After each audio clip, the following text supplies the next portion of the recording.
So let's dive right in. We are joined by CBSN political reporter Caitlin Huey-Burns, CBS News congressional correspondent Nikole Kilion, CBS News political analyst and Republican strategist Leslie Sanchez, and CBS News political contributor and Democratic strategist Joel Payne. Welcome to all of you. Caitlin, let me start with you. A lot to unpack here. The president certainly made news by saying his intention is to run again in 2024. Kind of, sort of. Overall, what are your initial thoughts to this first official press conference? That's right, making some news there by a question from our own Nancy Cordes asking if he would run for re-election in 2024. He started off this press conference by talking about the pandemic, coronavirus, the vaccine, saying that his goal is 200 million shots in the first 100 days, a revision from the original goal of 100 million shots in the first 100 days. But the press conference was not focused on the pandemic or the vaccine. Instead, it was focused on these other issues that have really come to the forefront in the past couple of weeks, the issue of immigration being chief among them. This is a growing issue for this administration, given the surge of migrants at the border. When asked about it, Biden said that it is important to address the root causes, addressing why migrants are coming. And he also argued that it was something that is happening every year, that it was seasonal. But we also know that needs a little bit of fact checking, because his own DHS secretary said last week that the amount of individuals at the border is the most that they've seen in 20 years. And there also are still remaining questions about how to address this issue now. Yes, addressing the root causes is important, but how do you address the overflow that's happening now? He also was asked about the filibuster, and the reason that he's being asked about the filibuster is because his agenda depends on whether Congress can actually get anything passed. And at this point, big ambitious plans on climate change, on guns, on voting rights, infrastructure, which he talked about at length later on, all depend on getting 60 votes in the Senate. And as we know, that is extremely elusive on legislation. So while Biden doesn't have the power to change the filibuster rules unilaterally, he is being asked about it because it involves his priorities. And he said that he is open to some changes. Open to some changes, indeed. Didn't come out strongly against it, though. Nikole, what was your overall reaction to the press conference? What stood out to you? Well, I think from the perspective of covering Capitol Hill, I think, as we discussed going into the press conference, is this issue of bipartisanship, which you also heard Nancy Cordes raise as to whether or not he rejects bipartisanship, since it's something that he really has hung his hat on, that is something that he takes pride in doing and reaching across the aisle. And, I think you really saw him kind of walk the line there, because on one hand, towards the end of the press conference, you heard him talk about he's willing to work with, any Republicans who want to work on this issue of immigration and on other matters, whether it's infrastructure.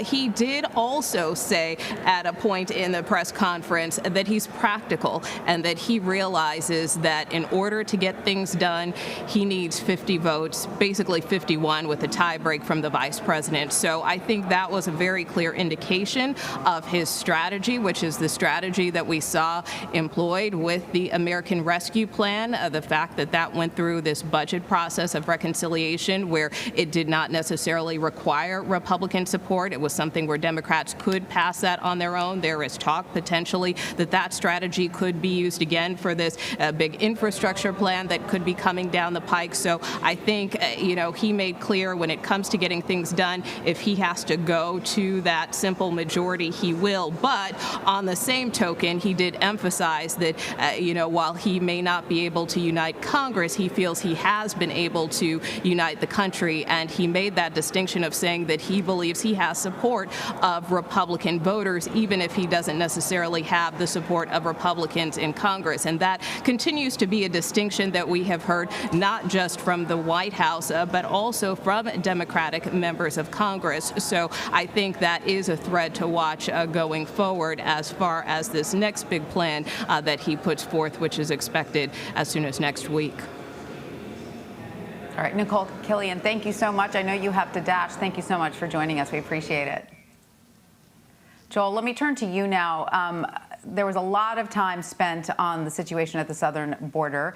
I do think the president was able to make some solid points about how thorny and difficult this problem is to fix, because, of course, you have to address the source, which he says his administration is doing. He outlined some of the ways that the administration is doing that. But, of course, as most reporters there noted, this will take time.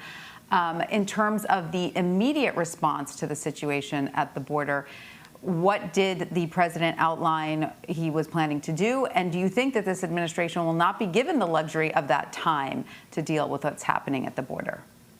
A lot to unpack here, Tanya.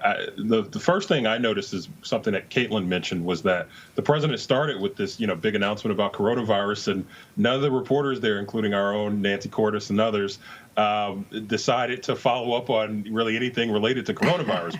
I think reflects maybe some optimism within the country about vaccine distribution, about the president and his response to COVID. And I think that is probably something that, while it might not feel like it at this moment, the Biden team can, maybe feeling good about it might be the wrong term, but they can feel some satisfaction that it's clear that the press corps has moved on.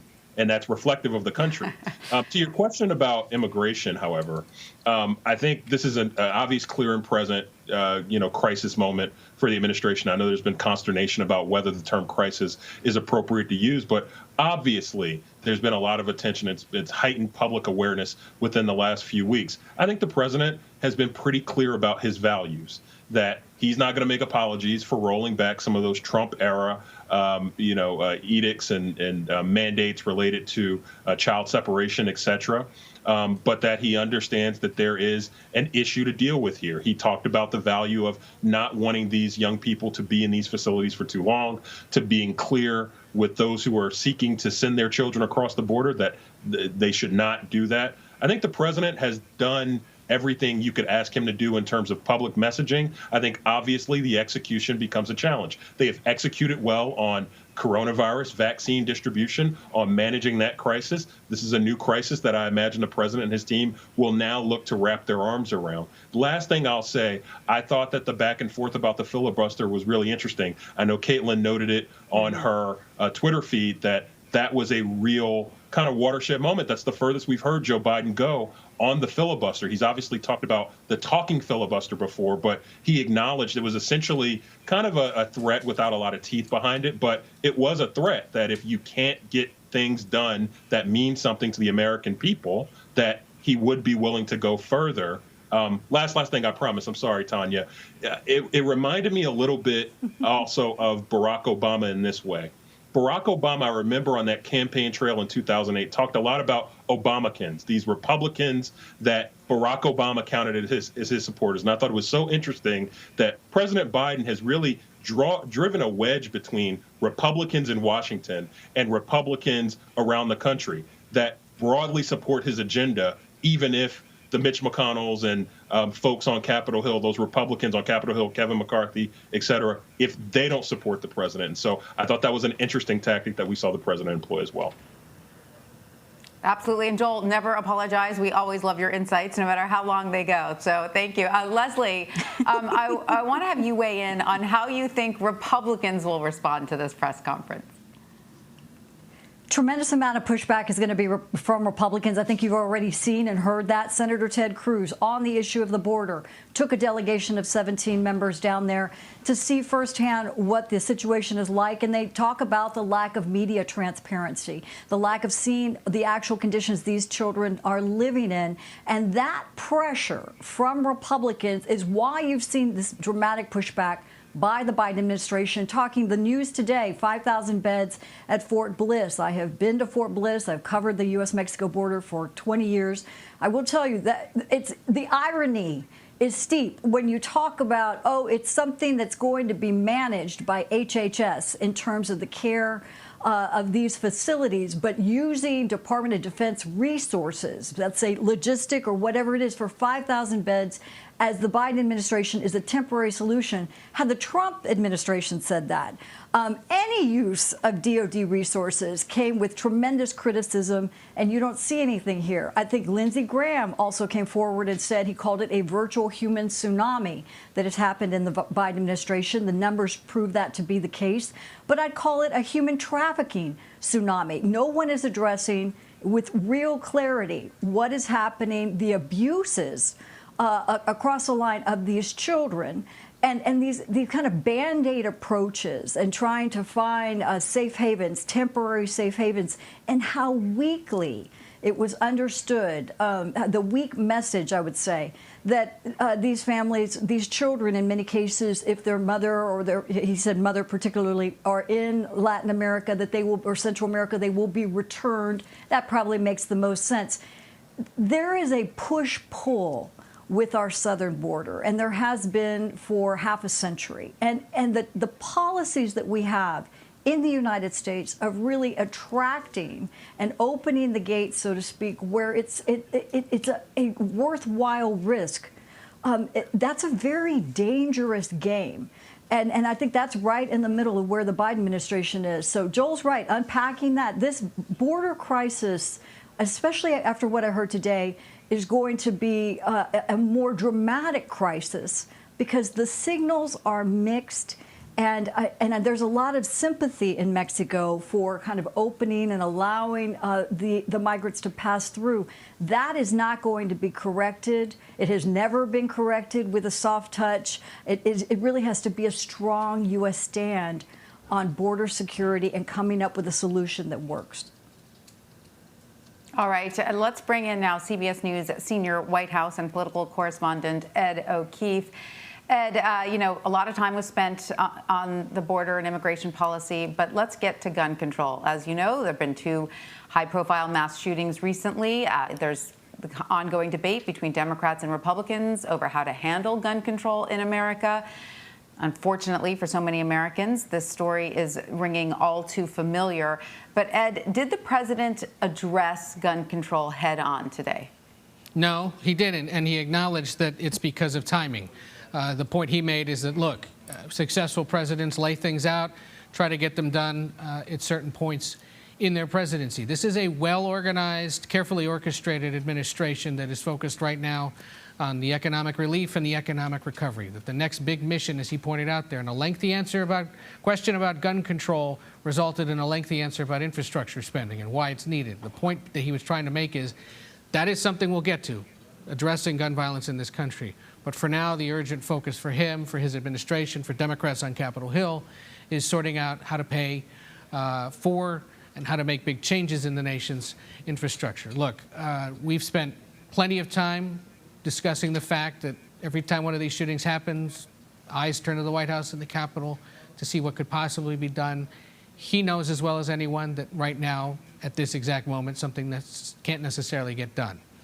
If he signals, if congressional Democrats signal that they're getting serious about it and they can have conversations about it, then at some point we may see some action, but it's not coming right now. There's a big understanding here in Washington that that infrastructure spending bill that he wants to do, which could be quite large, could be more focused. We're still waiting for results that he will, or for plans that he will unveil next Wednesday, is going to be the next sort of big thing that has to happen while there are concurrent conversations about voting rights, as you saw him talk about under questioning from Nancy Cortez, about climate change, about immigration, and yes, about gun control as well. He's been a part of those conversations in the past and is, arguably well equipped to understand that dropping everything and focusing on that right now would be a fruitless exercise, as crass as that may be. And Ed, what are your thoughts on what the president was signaling in terms of his feelings about the filibuster?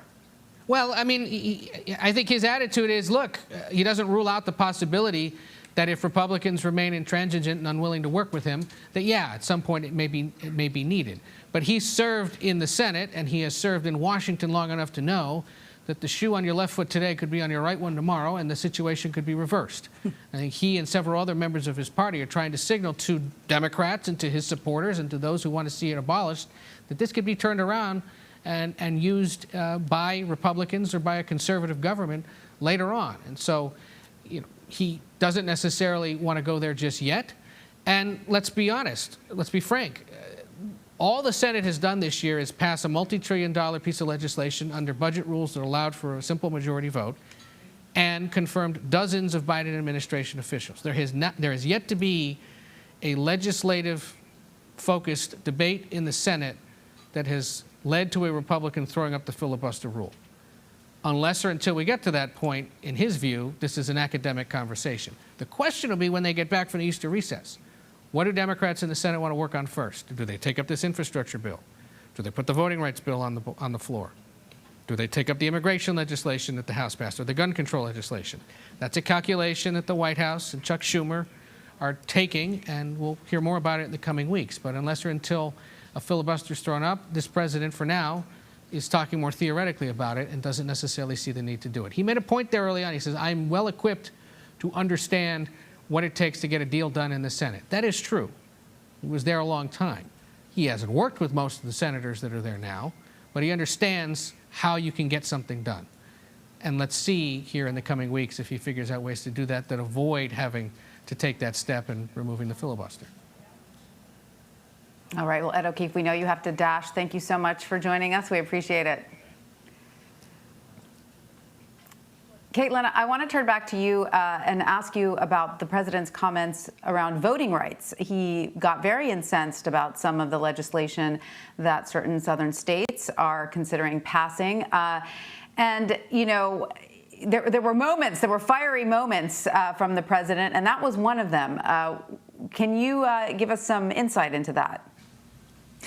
That's right. Well, our Nancy Cordes had asked if he was worried about the party losing seats if they're not able to pass voting rights legislation. And what he said he's worried about is, quote, how un-American this whole initiative is. And he's talking about the efforts underway in state legislatures to curb access to the vote.